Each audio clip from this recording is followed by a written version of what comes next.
By the end of that afternoon in Rome, the challenge was no longer being discussed. Those who had gathered remembered only that it ended quietly and that no one asked for a second demonstration. The woman who issued the challenge kept her composure. Bruce Lee never raised his voice. There were no injuries, no arguments, no victory gestures, only a short exchange witnessed by a few, repeated later in careful fragments. What stayed with them was not how it was done, but how final it felt. Years later, people would still disagree on the details, but they all agreed on one thing. Once it was over, the room understood something had been settled. In 1969, Rome was not a place where martial reputations were announced loudly. They moved quietly through introductions, training rooms, and private conversations held after hours. The city was in a peculiar moment. Film studios operated during the day, while small martial arts schools came alive in the evenings. Actors trained alongside competitive fighters. Visiting instructors passed through without ceremony. What mattered was not titles, but who had been seen, who had been tested, and who had remained composed under scrutiny. Bruce Lee was in Rome for work connected to film. He did not arrive with an entourage. He did not seek demonstrations or public exchanges. Those who noticed him did so because of how little attention he seemed to demand. He trained privately, spoke briefly, and declined invitations that carried even a hint of spectacle. At the same time, Rome's karate community was becoming more structured. Japanese and European systems were establishing hierarchy. The rank was formal, technique was preserved, authority was earned through discipline and repetition, not adaptation. In that environment, challenges were rare but understood. When they occurred, they were not insults, they were inquiries.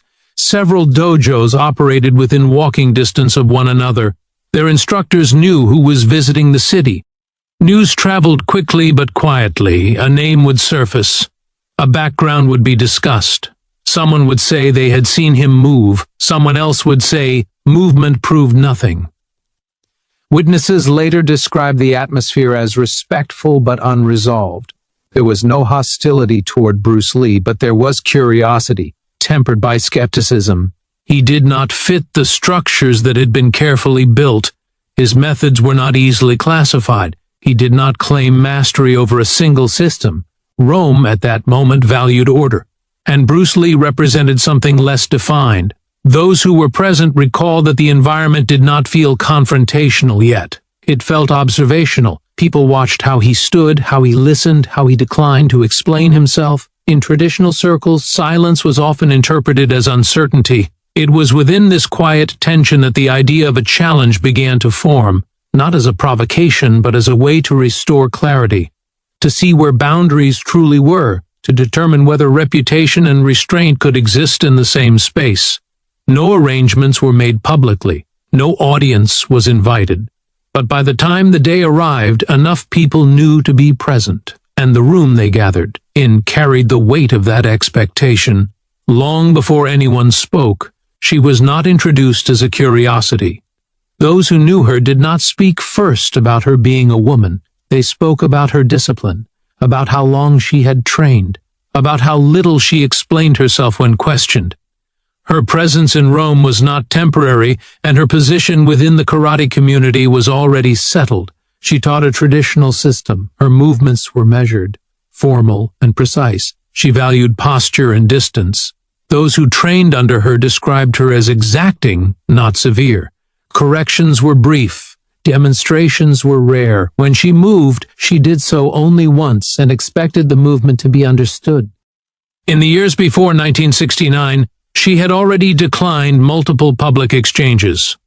Not because she lacked confidence, but because she believed challenges should serve a purpose. When she did accept one, it was usually after observing quietly for some time. Witnesses later said that she watched Bruce Lee before speaking about him. She attended sessions without participating. She stood at the edge of the training rooms and remained silent. She noticed how he warmed up, how he handled interruptions, how he corrected students without touching them. What interested her most was not speed or power, but how little effort he appeared to use. Within her discipline, weapons training was central. control of distance, timing under threat. The nunchaku was not treated as a spectacle. It was a tool that demanded precision and consequence. Mishandling it carried an immediate penalty. Her reputation was built on structure. She was known for enforcing boundaries, Technical, cultural, and personal. Visitors who overstated their ability were corrected quickly. Those who respected the space were treated with courtesy. She did not challenge for attention. When she spoke, it was usually after a decision had already been made. Those close to her later said the challenge was not emotional, it was procedural.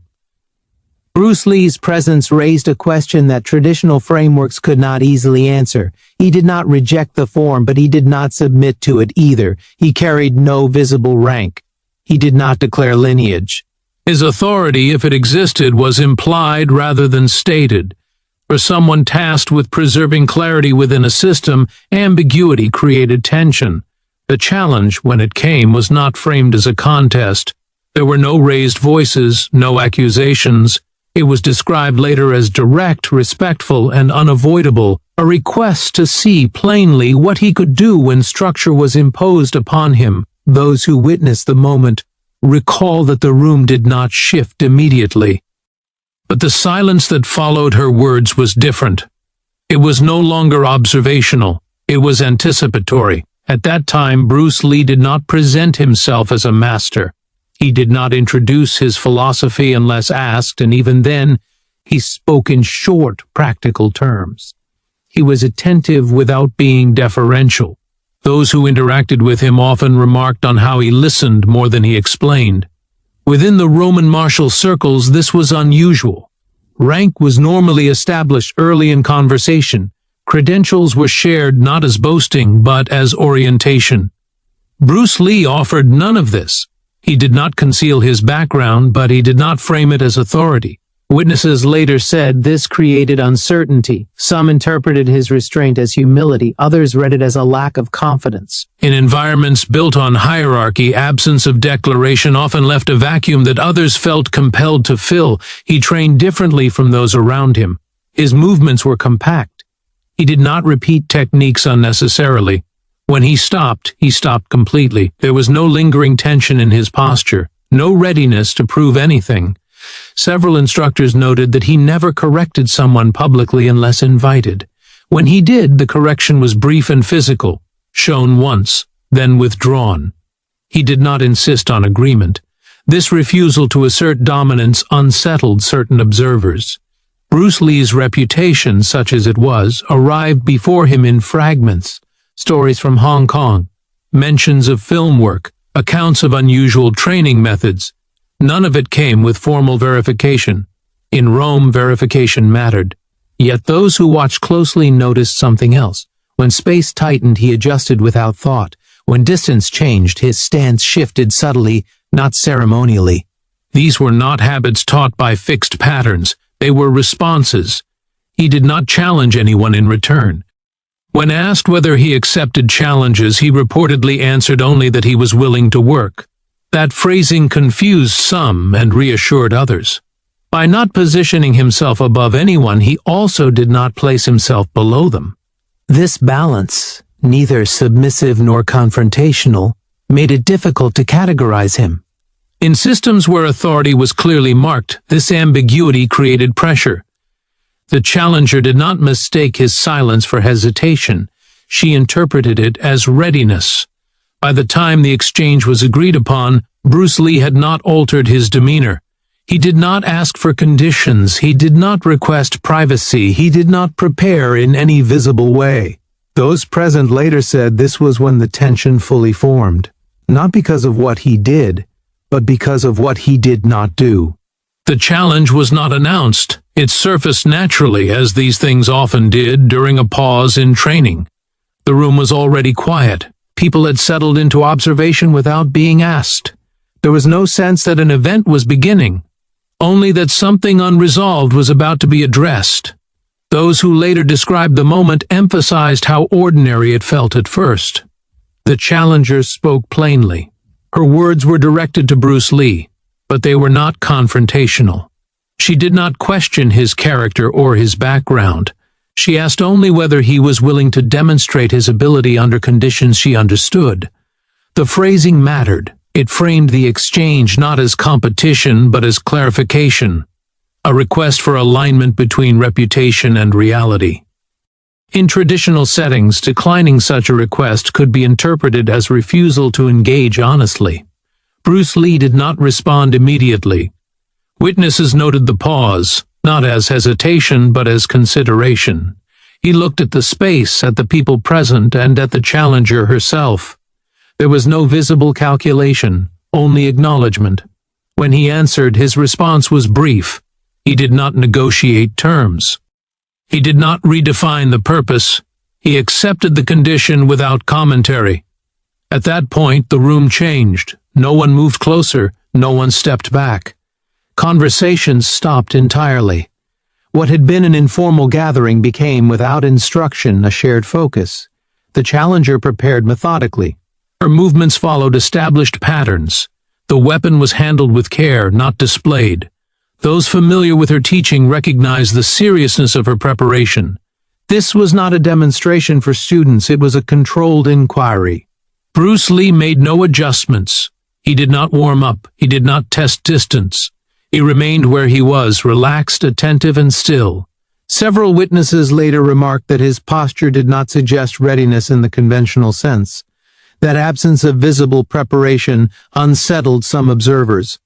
In environments where readiness is shown through stance and tension, his neutrality was difficult to read. It offered no cues, no signals to interpret, no escalation to respond to. The challenger did not rush. She took her time. The room allowed it. There was no pressure to proceed quickly. By the time both were in position, the silence had become deliberate. Those present later said they realized then that whatever followed would not be explained afterward. There would be no commentary, no justification, only an outcome. And that understanding, more than any raised voice or formal announcement, made the moment feel irreversible. Those who witnessed the exchange struggled later to describe its beginning, not because it was fast, but because there was no clear signal that it had started, no formal bow, no verbal cue. At some point, the space between them simply ceased to be neutral. The challenger advanced with control. Her movement followed training ingrained over years, measured, balanced, deliberate. The weapon was not swung for effect. It was positioned to establish distance and consequence. In her system, the Nunchaku was meant to define the terms of engagement before contact occurred. Bruce Lee did not retreat. Witnesses noticed that he did not close distance aggressively either. He remained within reach longer than expected, long enough for several observers to assume a miscalculation had been made. There was no tension in his shoulders, no tightening in his stance. What followed was brief. Those closest said it appeared as a single adjustment rather than a sequence of techniques. A shift of angle, a step that did not announce itself. The weapon's path changed, not through force, but interruption. The line it was meant to travel was no longer available. There was no strike. The Nunchaku did not fall loudly. It was simply no longer where it had been. At some point, it was held securely without strain by the person it had not been intended for. Bruce Lee's hands were steady. He did not advance once control was established. He did not apply pressure beyond what was necessary to make continuation unreasonable. The exchange did not escalate. It concluded. The challenger did not resist. Those who later spoke about the moment emphasized this detail. There was no struggle after the initial contact, no attempt to reclaim distance or weapon. The situation had resolved itself before effort could be applied. Bruce Lee released control without instruction. He stepped back. The space between them returned, but it was no longer neutral. The demonstration had lasted only moments, yet it left no ambiguity. Several witnesses said they had expected something more visible. A throw, a display of speed, a decisive finish that could be pointed to and explained. Instead, they were left with an absence of conflict, an absence of excess, an absence of anything to debate. The challenger stood still for a moment longer than required. She did not speak. Her posture remained composed, but something in the room had shifted. Those present later said that was when they understood the nature of what they had seen. Not a victory, a conclusion. No one spoke when it ended. The silence was not imposed. It arrived naturally, as though conversation would have been inappropriate. People remained where they were, not waiting for explanation, but recognizing that none would be offered. The challenger retrieved her composure before she retrieved her weapon. Witnesses later recalled that she did not appear diminished. There was no visible frustration, no loss of dignity, yet something essential had been acknowledged. The exchange had answered the question that had brought everyone into the room. Bruce Lee did not remain at the center. He stepped aside, creating space rather than occupying it. This small gesture carried weight. It signaled that he was not claiming authority from the outcome. He had responded to a request and then withdrawn. That withdrawal reinforced the finality of the moment. Had he stayed, had he spoken, the exchange might have invited interpretation or argument. By leaving the space open, he allowed the room to settle on its own understanding. Several instructors later said this was what unsettled them most. There was no framework through which to process what had occurred. No rule set had been violated. No technique had been disproven. And yet, the hierarchy they relied upon no longer felt complete. The challenger did not offer commentary. She acknowledged Bruce Lee with a nod, brief and controlled. It was not ceremonial, it was functional. In traditional terms, it closed the exchange. Only after that did people begin to move. No one applauded, no one laughed. Conversations resumed gradually, but they did not return to their previous topics. The tone had shifted. The room had learned something, though no one articulated it directly. Several witnesses said they realized in that moment that the demonstration could not be replicated. It depended on timing, restraint, and mutual seriousness. Without those conditions, repeating it would only produce spectacle. Bruce Lee did not linger. He gathered his belongings without urgency and left as quietly as he had arrived. His departure did not feel like avoidance, it felt appropriate. Those who remained understood that whatever authority had been tested was no longer in question. And because it had not been claimed, it could not be challenged again in the same way. The lesson, though unspoken, had settled. It did not belong to anyone, but everyone in the room carried it with them. In the weeks that followed, the incident was not discussed openly. Those who had been present did not rush to recount it. When it came up, it did so indirectly, folded into unrelated conversations, mentioned without emphasis. The details were shared cautiously, as though precision mattered more than persuasion. No two versions were identical. Some said the exchange lasted only seconds. Others remembered it as longer, stretched by silence. A few disagreed on where people had been standing, or how close the initial distance was. Yet these variations did not weaken the story. They clarified its nature. What remained consistent was the outcome. Every retelling agreed on the same point of resolution. The challenge ended without argument. There was no continuation. No rematch was proposed. No explanation was offered afterward by either party. This consistency mattered. In martial communities, stories often grow through embellishment. Speed increases. Movements become more elaborate. Intentions are assigned where none were spoken. This story resisted that pattern. Those who spoke about it avoided describing technique. When pressed, they would pause and say only that it was decided quickly, or that nothing extra was used. Some refused to explain at all, suggesting that any description would miss the point. Over time, the incident became a reference rather than a narrative. When discussions about form versus adaptability arose, someone would mention Rome. When debates about weapons training surfaced, the story would reappear stripped of names reduced to circumstance. It was used not to prove superiority, but to illustrate restraint. Bruce Lee did not correct any version of the story. He did not confirm it publicly, nor did he deny it. Those who asked him directly were met with polite redirection.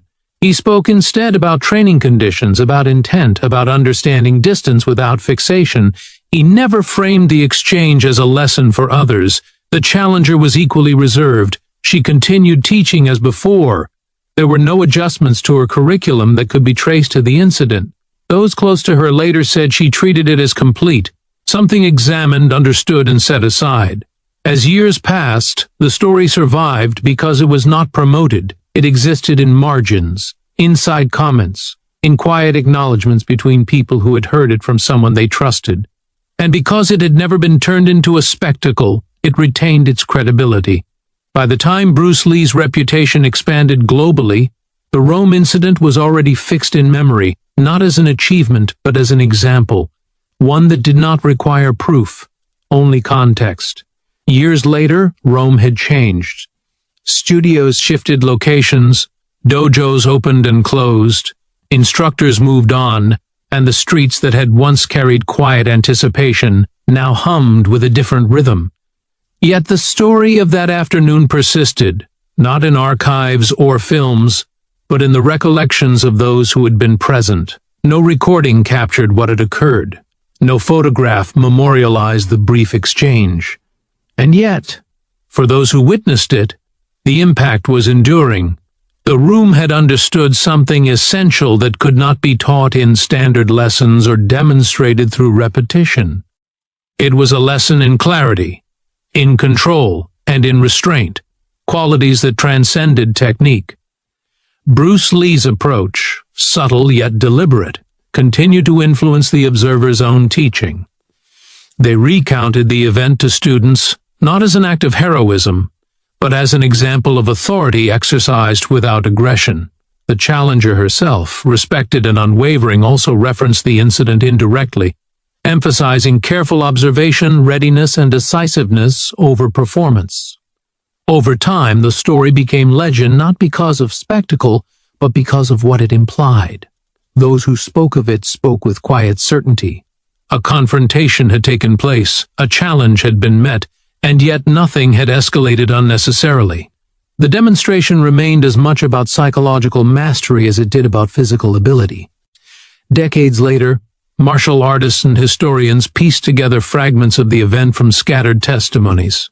The consensus was that the encounter had settled questions long before anyone could articulate them. What mattered was not the motion of the hands, nor the trajectory of the weapon, but the space between them, the timing, the judgment, and the absence of wasted effort. In classrooms and gyms, the story was repeated cautiously, with emphasis on observation and subtlety. It became a benchmark for measuring understanding rather than a blueprint for imitation. Those who had not witnessed it firsthand learned the lesson through context, that mastery was not always loud, and authority was often recognized in silence. Ultimately, the Rome encounter entered Bruce Lee's legacy as a quiet but defining moment, not one recorded in footage or formal acknowledgement, but preserved in the way people adjusted their own understanding of skill, discipline, and presence. It was a testament to restraint, to psychological insight, and to the enduring power of action measured, precise, and final. Long after the participants had moved on, the room in Rome continued to exist in memory, a silent marker of what could be achieved without showmanship. And in that silence, those who reflected on it recognized the truth that had quietly settled the afternoon. Mastery was evident not in what was displayed, but in what need not be displayed. The Rome incident remained, quietly, a legend, a moment where authority, discipline, and subtle decisiveness left a mark that could never be erased.